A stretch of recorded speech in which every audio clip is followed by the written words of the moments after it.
Good morning, everyone. We're just taking a moment to folks get in and get settled.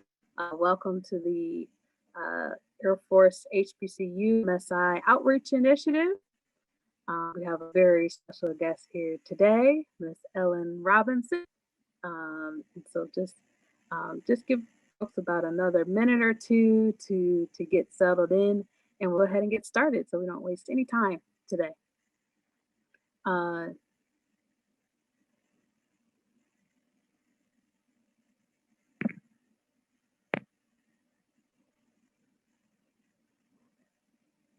all right.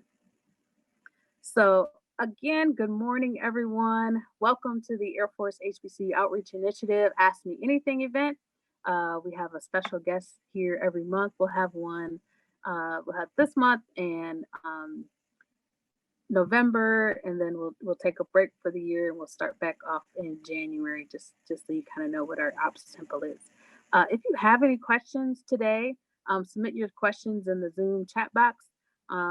If we have time for questions at the end, we'll make sure we get those. And if anything goes unanswered, feel free to reach out to us and email us at afrl.hbcu.msi@us.af.mil. And then also that same email address, you can use that to subscribe to our Air Force HBCU newsletter to hear all the ins and outs of what's going on in the Air and Space Force, AFWorks, everything that you want to know about what's going on in the Air Force. Stay in tune and stay in touch with us. So my name is Anissa Lumpkin. I am an Air Force program manager. I'm currently the S&T engagement lead in our plans and programs directorate in Air Force Research Laboratory. I am a proud graduate of Tennessee State University. And today I'm also happy to welcome Ms. Ellen Robinson, who is a proud graduate of Hampton University. But before we get into that, and before I introduce Ms. Ellen, I want to give you a background about the Air Force Small Business Technology Transfer program. So the program goals are to encourage and increase program participation amongst universities and small businesses to produce technology in its form of goods or services. We really want you to, in a nutshell, we're looking for innovators, researchers, universities, small businesses to partner together to help us solve some of our military problems. To be eligible for this program, real simply, you just must be a US-based small business or a research institution for profit small business, 500 or less employees. And then when it comes to our research institutions, you must be a research institution, college or university, a nonprofit research institution, or a federally funded development center, FFRDC. How do we look for our investments? Air Force has two different types of topics. We have open topics, and we have real more narrowly specific, very specific topics. We call them specific topics. We look for Air Force problems and needs, and that's how we have our focus areas that we'll put out. And we invest in a lot of different areas. The program is a three-phase approach. Your phase one is going to be a feasibility study. You'll do some customer engagement, look for different stakeholders within the Air Force. And those are awarded at between $50K to $150K. Our phase two are demonstrations and prototypes. And those are awarded at $750K to about $1.5 million. From there, you have phase three. That's when we're looking for you to transition into our technology, commercialize, and program improvements. And then the result is you are now working with researchers and programs and platforms within the Air Force to help us solve those problems and needs. Next slide. This is the breakdown of the program requirements that we have. Again, work must be performed in the United States. The small business must perform a minimum of 40% of the work that's involved. And then the research institution has 30% of the work. So that leaves 30% for you to utilize however you need it. The small business is the one that holds the contract agreement with the Air Force. But that principal investigator can be either from the small business or the research institution. And then so they must do about 50% of the work that's identified in that contract and proposal. Next slide. The next upcoming solicitation that we have is our 22.1A. Now, mind you, this is just Air Force. There is a 2020.21.3C solicitation going on for the entire Department of Defense. So be sure to go and look for that. You can get access to the different solicitations at the links that will be provided at the end of this slide. But coming up in November is our pre-release, and then it opens in January and closes February 10th. Right. So the Air Force HBC Outreach Initiative, this program, just in a nutshell, it kicked off last year when I noticed that we were not having proposals that had HBCUs as partners. This is a $97 million program. And we wanted to make sure that we were addressing any barriers to entry that HBCUs may have, provide support, resources for that proposal so that we can make sure you have a very highly competitive proposal, help with matchmaking and matchmaking with small businesses, and provide new opportunities and funding resources. So this program is really an outreach initiative to help increase funding opportunities to you, whether it's in research, development, technology, innovation, materials, manufacturing, whatever area that you're in, whether if you're a student, academic, these are different areas that we're looking to make sure you have the resources that you need to be successful in working with the Air Force. Next slide. These are some funded program opportunities. And then again, today you're going to hear from Ellen about opportunities for faculty, universities, and students to get involved with working with the Air Force Office of Scientific Research and the Air Force. We also launched a program with Project Ingenuity, which is actually sponsored by JP Morgan Chase, run by the Entrepreneur Center and the Dayton Chamber of Commerce. There's the website there, Project Ingenuity. There's a registration link for our virtual collider. The virtual collider is an opportunity for you to meet with small business administration, SIBR and SITR point of contacts and program managers across our nation. All of the programs that participate in SIBR and SITR will be there, and for you to engage with various program managers across our federal government programs. So I encourage you to attend our virtual collider on October 26th through the 27th. That we've had a cohort of small businesses that are participating in the program where we help them identify their highly competitive proposal, how to make it look good, where best to submit their proposals, and we provide a lot of funding resources for them to do that. So be sure to check us out and make sure you are be the spark for Project Ingenuity. So next steps for the program: subscribe to our newsletter, register on Eventbrite, and connect on social media. We're on LinkedIn and Twitter. And yes, the slides will be sent out and will be available to you at the conclusion of this meeting. So with that, I would love to introduce Ms. Ellen Robinson.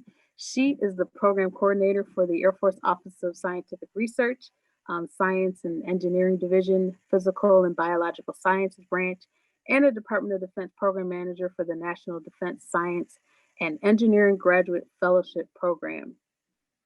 She serves as the program coordinator for the Office of Scientific Research, Science and Engineering Division in Arlington, Virginia. She manages the Air Force Research Laboratory Science and Technology Fellowship Program. She also manages the Young Investors Research Program for AFOSR and the AFOSR Presidential Early Career Award in Science and Engineering. She also serves as the Department of Defense Program Manager for the National Science and Engineering Graduate Fellowship Program.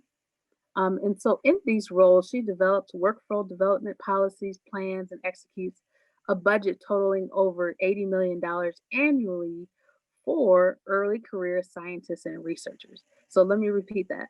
She manages a total of $80 million that's going to support career scientists and research. So that's dollars in your pocket, funding opportunities. So really happy to have Miss Ellen Robinson here. Again, a proud graduate of Hampton University that she is representing today. Started as an avionics design engineering and technology engineer, and look at her today, just really engaged in working with scientists and researchers and faculty to provide funding opportunities for you. So with that, I will turn it over to you, Ms. Robinson. Well, thank you so very much for inviting me to come and talk with everyone. I'm excited to be here. As you can see, I am an alum of an HBCU.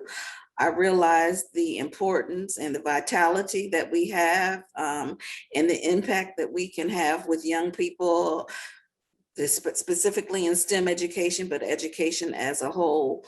One of the main reasons why I was so glad to be asked to speak with you is we in the Air Force, at the Air Force Office of Scientific Research, under our new director, Dr. Welsh, two of her top 5 priorities are to increase collaborations that we have with HBCUs and to also continue our investments in STEM.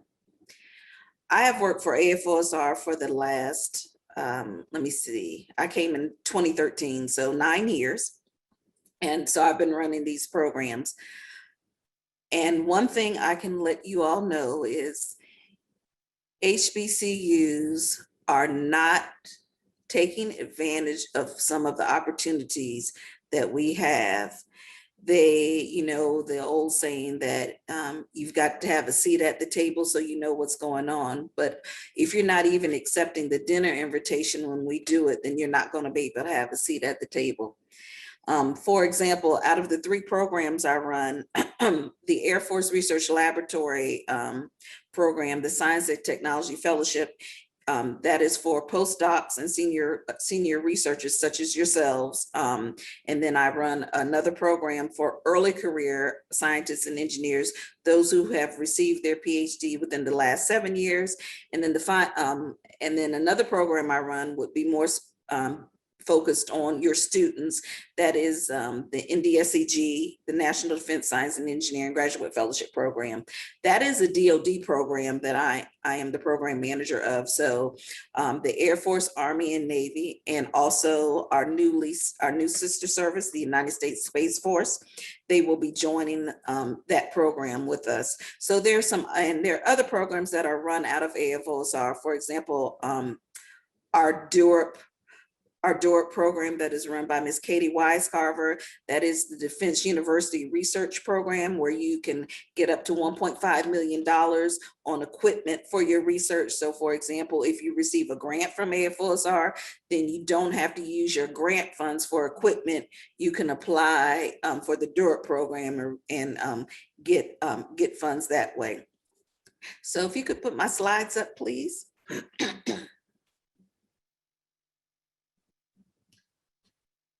All righty, next slide, please. So the first program I'm going to tell you a little bit about is the Science Technology Fellowship Program. We call it STFP. It used to be known as the postdoc program. The National Academy of Sciences is responsible for the daily management of this program. So each year, AFOSR sponsors 84 postdoc or senior research associate positions, and there's 16 additional sponsored from the AFRL technology directorates. And this is an in-residence program where you have the opportunity to come work in one of our facilities or laboratories on research opportunities throughout AFRL, Air Force Institute of Technology, and as well as the Academy. And this way you'll get to work on projects with DoD scientists and engineers, and we both learn from one another. And oftentimes some of these, after the end of their tenure, this 2-year tenure, some come to us as civilian employees, or they come as contractors, or they go back to academia or their businesses or wherever they have come from. For more information on the STFP program, I've put the website there. So what are our program benefits? Each tenured position is 1 to 2 years, and there are some instances where we allow for a third year. For example, due to COVID last year, some of our positions have extended to the third year to allow for the research to continue that was impacted when COVID came in and the installations were closed. And so all of the research that our associates wanted to do, they were not able to do. So for the postdoc, anyone with a degree, PhD of 5 years or less, your starting salary is about 76.5K, and your senior research associate, your salary would start at about 92K. However, though, we have compensation adjustments. If your PhD is in an engineering field or computer science, you will get additional funds for that. And then for the postdoc, based on your experience, you get additional funding for that.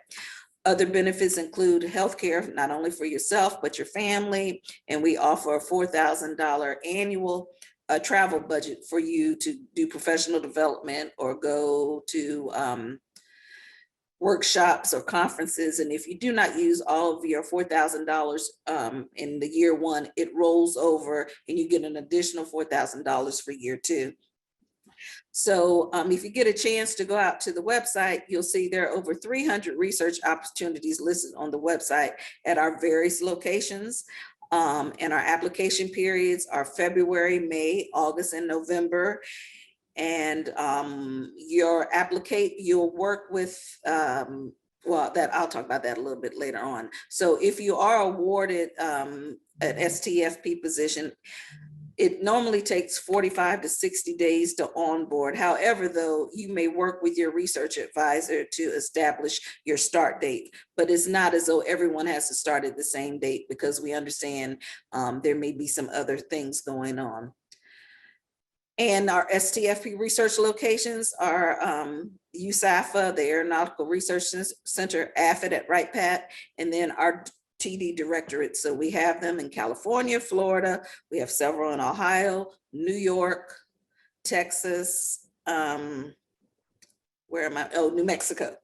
So those are our technology directorates. Next slide, please.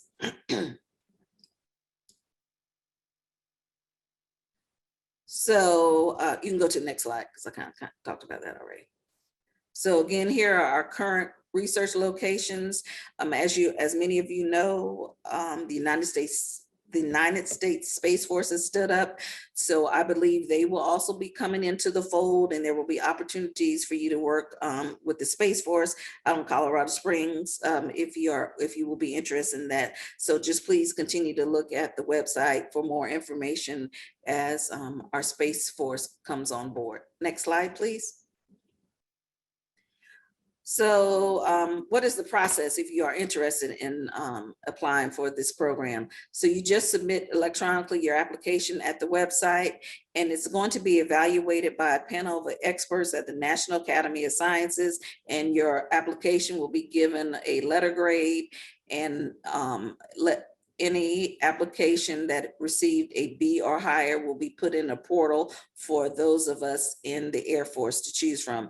Also, let me say the National Academy of Sciences runs several research associate programs for DOD and non-DOD organizations. So even though they do it for the Air Force, they also do it for the Navy and many others. So if you go to that website, you will see all of the DOD and other government organizations that participate in this program.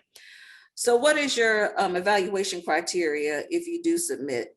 We're looking for the impact of your research proposal on our current research and any new research that we may have, how it may align. We're looking at the importance of your research as it aligns with DOD research. So when you look at the researcher proposal, if we go to the next page, next slide, please.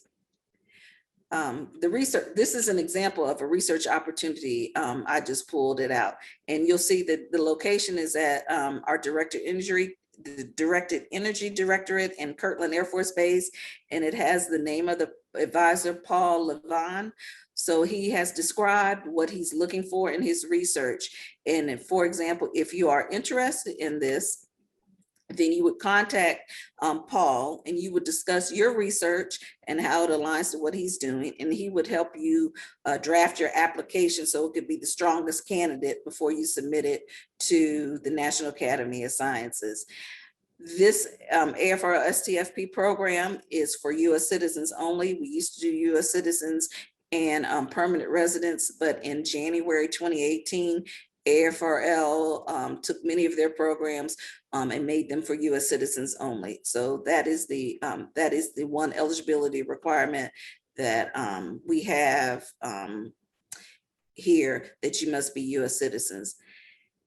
And it gives you like a little brief description of what's going on. And then, like I said, you would craft your application to help build the strongest package that you can for this research opportunity. As I said before, there are over 300 research opportunities across all areas, that all research areas and technology directorates. So, and there's a search capability where you could just go to the website and just put like hypersonics if you want to do that way, and all the opportunities will pop up for you. Next slide, please. So one of my other programs I run is a Young Investigator program. And when we say young, we're meaning early career faculty within 7 years of receiving their Ph.D. So we are set to announce our FY22 YIP award recipients by the end of next month. And so our next open opportunity will be around March or April. This program, we are looking for high risk, high reward types of research. We're looking for forward thinking research. The higher the risk, the higher the reward, the more we like it. We want to see, this is an opportunity for you to be able to think out of the box in some research areas that maybe the Air Force has not even thought about. Our sister services have similar programs. However, though, the Air Force, I think we offer the most awards in this area. This is a 3-year, $450,000 grant. You receive up to $150,000 a year. There is an opportunity for you to get an additional 2 years if the program officer likes your research and wants to extend it, where they would pay with their core funds for that. Our only eligibility requirements, again, are you must, for the upcoming cycle for FY23, you must have received your PhD no earlier than 1 April 2015, and that you work at a US institution or a US business, and you may be a US citizen or a permanent resident for this program. This program has been around since 2007, and originally, let me see, now we're at 450K. About 2 years ago, it was 360K, and we went up to 450K. So we've, next slide, please. We've had about a little over 640 YIPs awarded since 2007. And I want you to guess how many have been awarded to an HBCU. Does anybody have an idea?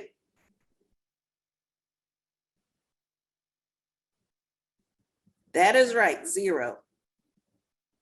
0. For the last 4 years, when we've opened this opportunity up, I received no applications from an HBCU. This year, we received 1 from FAMU.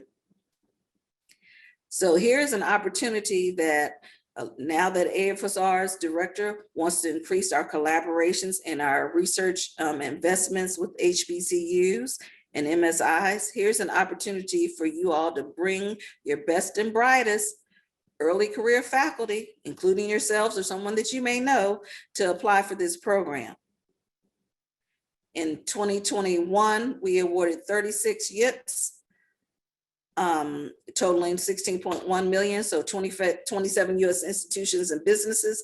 This year, we received over 175 submissions, but only 170 were able to be reviewed. We received, like I said, 1 from an HBCU, so 19 others from MSIs. So our projected announcement for the 2022 awards is the end of October. Next slide, please.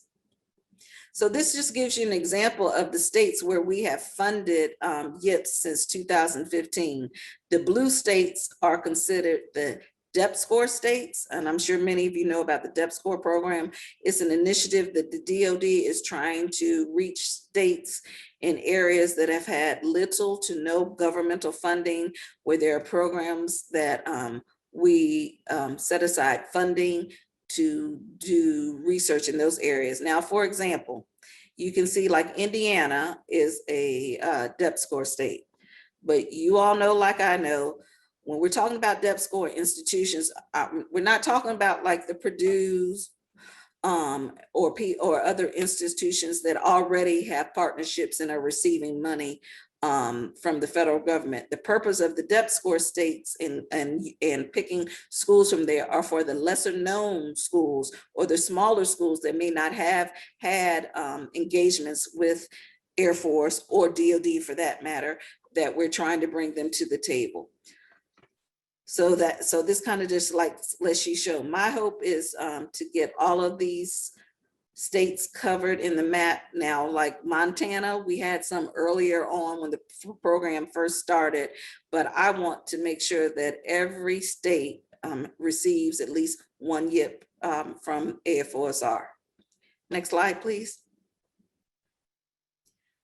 So if you're interested in this program, the first thing I would suggest that you do is to read our broad agency announcement that describes the current research portfolio areas we have at the Air Force Office of Scientific Research. There are 36 of them. They'll give you a brief description of what each portfolio is looking for. It will also let you know who the program officer is and provides the program officer's information. I suggest that you start early with trying to contact the program officers and cultivating and establishing a relationship with them if you will be interested in pursuing a YIP award. And then our YIP funding opportunity announcement normally opens between March and April, and then for the first 4 to 5 weeks, you will be able to submit a white paper. And if you submit the white paper during the open FOA, you will receive feedback in a timely manner from the program officer. Right now, the white papers are not required, but we highly recommend them so that it's a 3-page, no more than 3 pages, where you discuss your research so that the program officer can kind of see the direction that you're going, and they can provide feedback, or they can let you know if your research opportunity that maybe their budget won't allow it for the upcoming year. Please excuse the ringing phone in the background. And then, so how are your proposals evaluated? So there will be an internal review evaluation from the program officer to which you submit, as well as 2 external reviews. Those external reviews may be other Air Force or other DoD members, academia, or industry, where we're looking at your scientific and technical merits of your proposed basic science research. And we want to see if there's an impact to advancing fundamental understanding, and how will your research help further the agenda of the Air Force and the DoD as a whole. Next slide, please. So this is, I kind of told you what the YIP schedule is. So beginning in March or April is when the announcement comes out, and then the proposal normally closes in June or July, and then we have a review proposal period for a few months, and then we start doing our YIP selections and go through our internal AFOSR processes, and then we normally announce the YIP in October. So this year, again, we'll be having 36 YIP awards. Thank you. So the final program I want to talk to a little bit about to you is for your students. It's the National Defense Science and Engineering Graduate Fellowship Program. This program is a congressionally mandated program established in 1989, and the sole purpose is to increase the number of US citizens that hold PhDs in DoD relevant science and engineering technology areas. I think right now we currently have 15, and we've included 2 new areas for our science and space force for astrodynamics and space physics. This is a 3-year fellowship where the scholar will receive a $3,400 monthly stipend, $5,000 tenure travel budget, and $1,400 up to $1,400 for healthcare. In that travel budget of $5,000, we also host a national NDSCG conference where that will be one of the travel requirements for the scholar. And I work with our tri-services, AFRL, ARO, ONR, and also now we have brought USSF into the fold.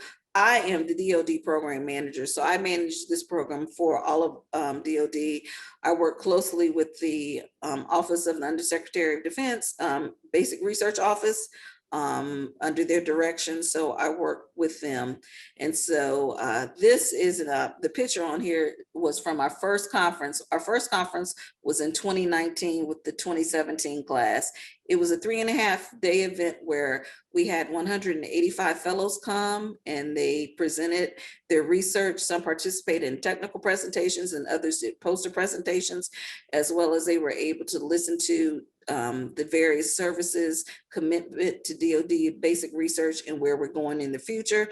They learned how to write a proposal, how to publish, how to do patents, and they were able to get together to meet one another for this fellowship.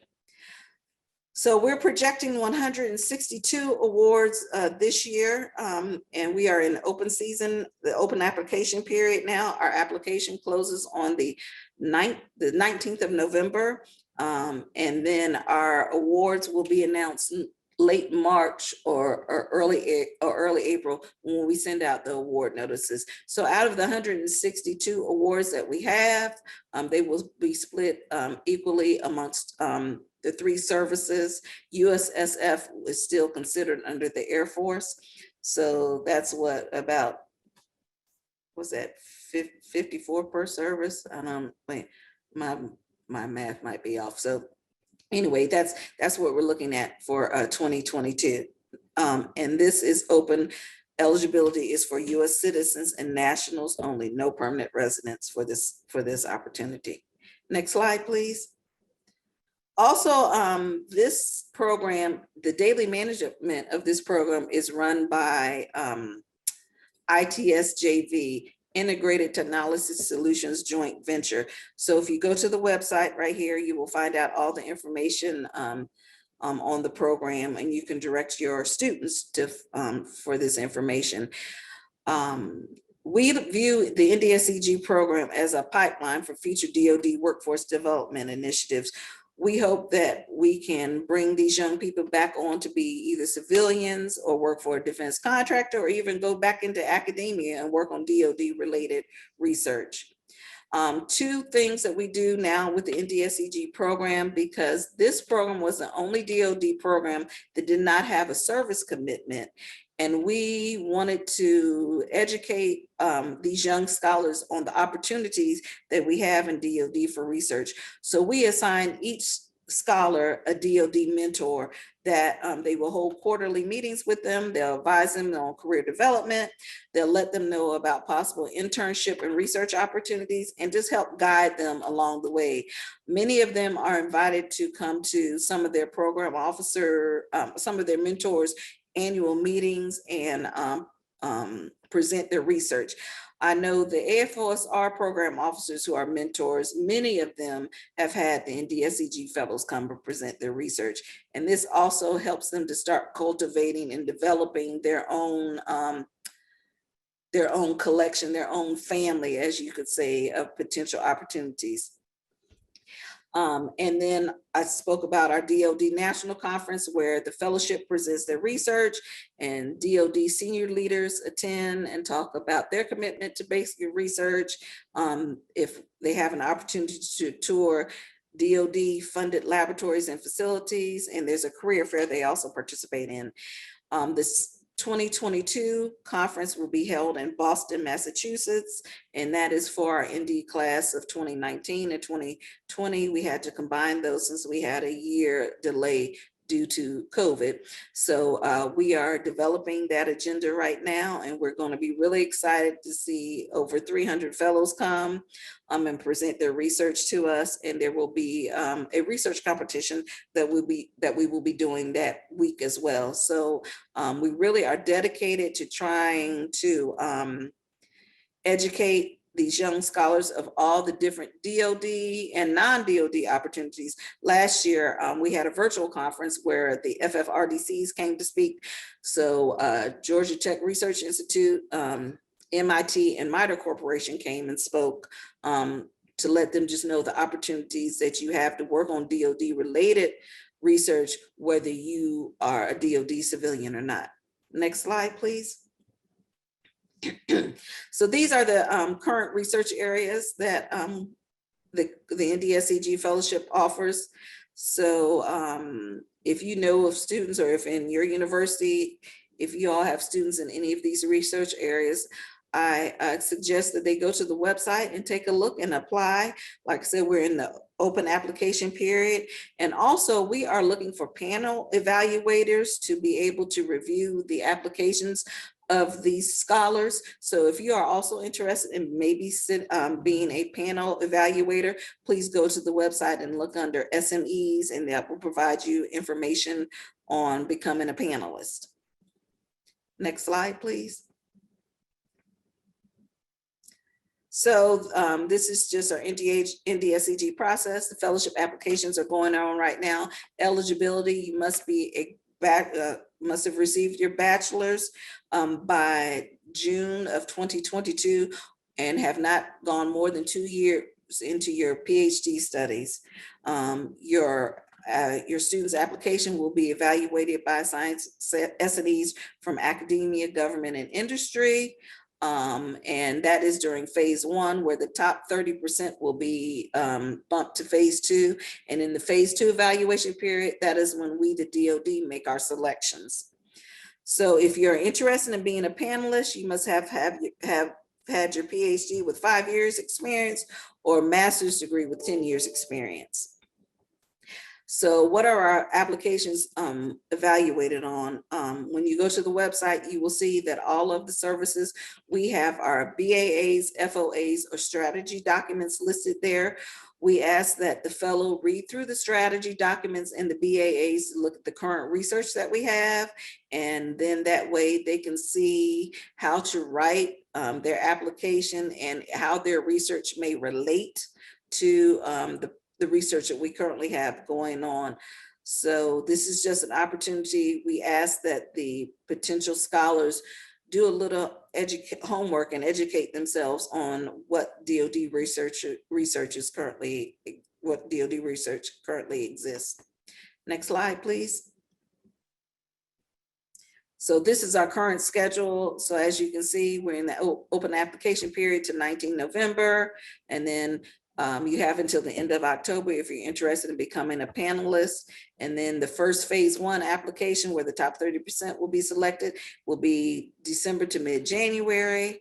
And then the DoD selection is the month of February. And then the DoD, we get together in March to go over our selections to see if we have any duplicates. And then that's when the bantering kind of starts. But let me just say this, for example, if your scholar receives an Air Force DoD NDSCG fellowship, they still are able to, for example, work with the Navy or the Army on a special project or an internship. Just because you might have the scholarship with the Air Force doesn't mean you only work with the Air Force, as long as it's DoD related. And then also we have opportunities. There are opportunities for the scholars to do internships outside of DoD. We have many that work for Google, NASA, JPL, Facebook. It just all depends. It is our hope, at least in the Air Force, working with Dr. Bunning, that he would like for every Air Force fellow to receive an Air Force internship during their tenure. So, and some of the other services are starting to work along those guidelines. Next slide, please. Okay, that is it.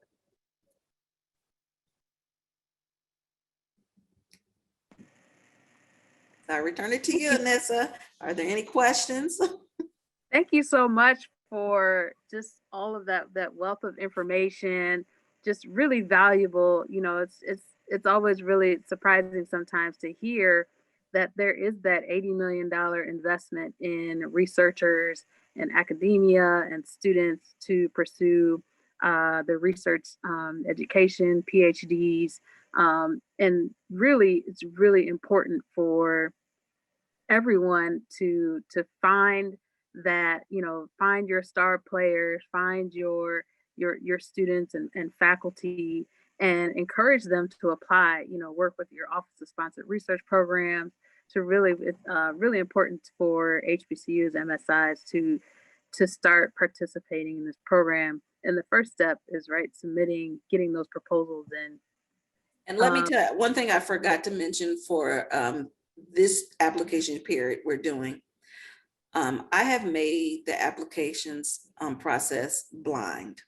We have removed and redacted any information when it goes before the review panel that might suggest certain schools or ethnicities or anything like that. We are doing our first true blind application review process, where the applicants will be based on their merit only. And I am very interested to see if there will be what the result of that will be when the top 30% are selected and when the top other percent are selected. But OSD and I have been trying to find ways to make this more of a fair assessment, because I think we can be brutally honest here. There are certain researchers and evaluators that will look for certain schools, or they'll look for advisors that they have a relationship with. And the purpose of NDSCG, we're trying to spread the wealth and provide opportunities. So if your university is already receiving government funding and your students may be working on government funded projects and they may already have some opportunities, why not invest in other tier 2 and tier 3 universities that may not have that opportunity, so that we could bring them into the fold? So I'm very excited to see with this blind application process if it will change some results. Excellent, excellent. And I'll foot stomp. So the Air Force HBCU initiative that kicked off last year, we were doing outreach when we found that, hey, within the last 5 years, we hadn't seen any proposals. You know, I'm really happy to say that since that program has been out there, we've provided resources, training, really leaned in to remove any barriers to entry to programs. And we've seen, you know, almost $3 million in awards to HBCUs and their partners, small business partners, from shout out to North Carolina A&T, Tennessee State, FAMU, Morgan State, have all received Air Force STTR awards since the launch of the program. And sometimes it's just a matter of leaning forward and participating in the process, right? And see what happens. So really encouraged by the program and the fact that you are really seeking out HBCUs to participate in the program in the future. I'll go to the chat real quick just to make sure I didn't miss any questions. Well, okay, so I see one from Kareem, has a question about the NDSCG. I have had stellar students apply to the NDSCG, some being MSIs, and they never made it to the PO review stage process. Any advice to help student success? Well, and I think also that's why I think this blind application will certainly help drive the narrative in a different direction. One thing I often hear from, and when I do my reviews too, we have to ensure that the proposal has crossed all T's and dotted all I's, and that it's a strong proposal.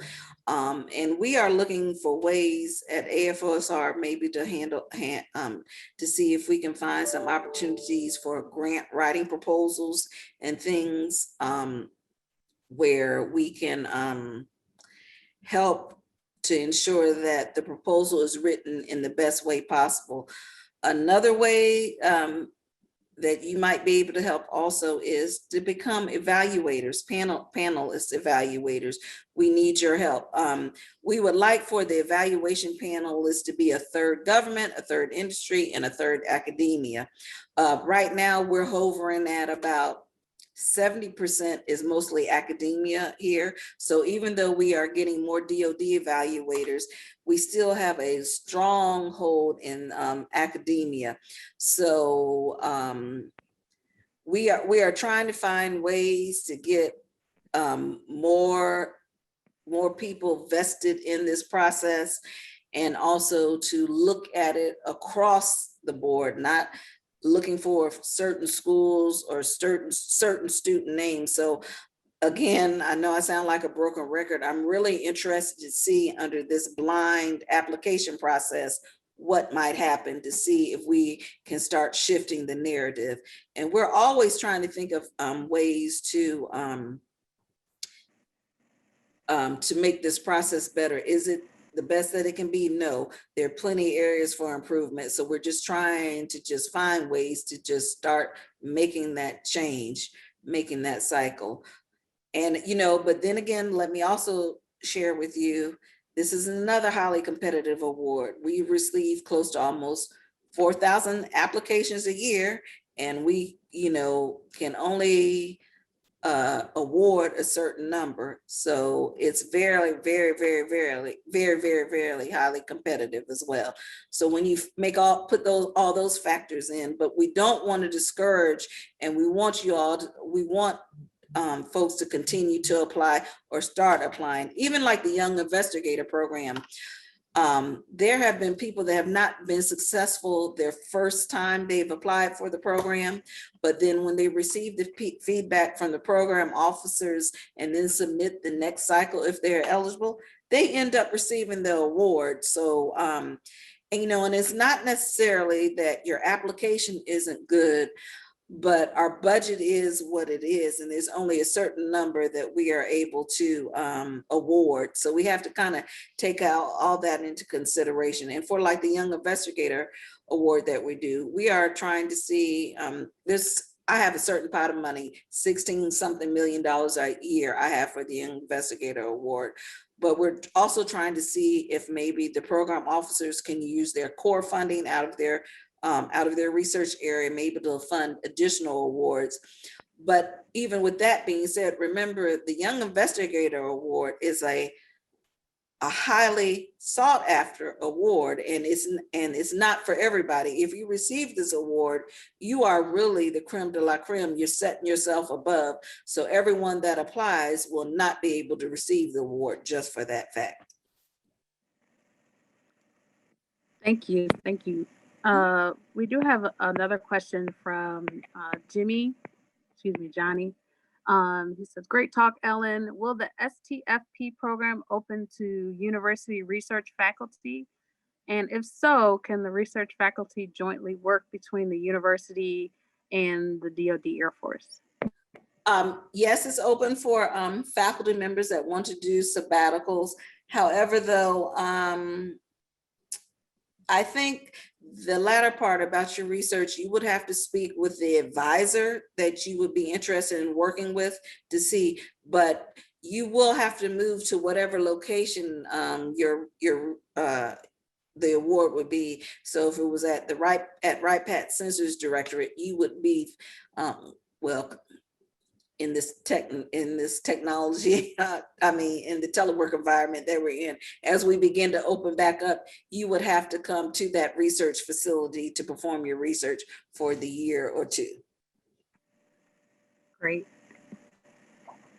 And then one last question I think that we have, is there a commitment to the university or to the person that receives the award to work for the Air Force or with the Air Force?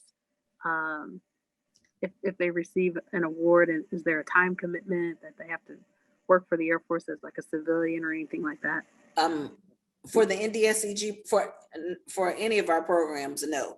For the NDSCG program, no. That is why we're doing the mentorship and the conference, because that program does not have a service commitment. After you finish your fellowship, you don't have to give us back any time, kind of like how the SMART program, if you're in the SMART program for a year or two, then you have to pay back the DOD or whatever organization. We don't have those there. So no, there's no limit, and there's no time commitment. Okay, great. Well, thank you. I think we actually hit right above our time here.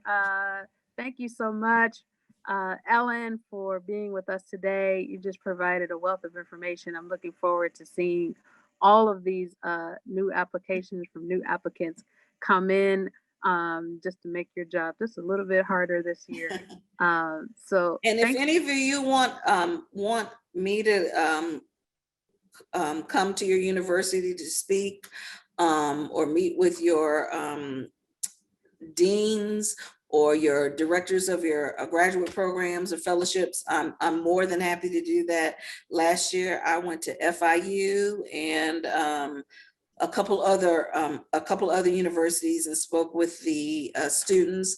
I do that, as well as the contractor that runs the daily management of this program. But we're really just trying to get the word out. As a matter of fact, Anissa, I can send you the brochures for the program, and then if you could send them to everyone that's here so they can distribute them to their colleagues and their students. I'll send the one for the NDSE program as well as the mentoring program. And I believe I also already submitted the fact sheets for our programs to Lynn. So hopefully she sent those out too. So I'll send those 2 additional items that will help, since we are currently in the open season for NDSCG applications.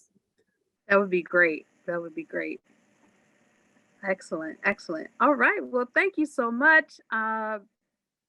We will send the slides out to everyone. Thank you, everyone, for being here.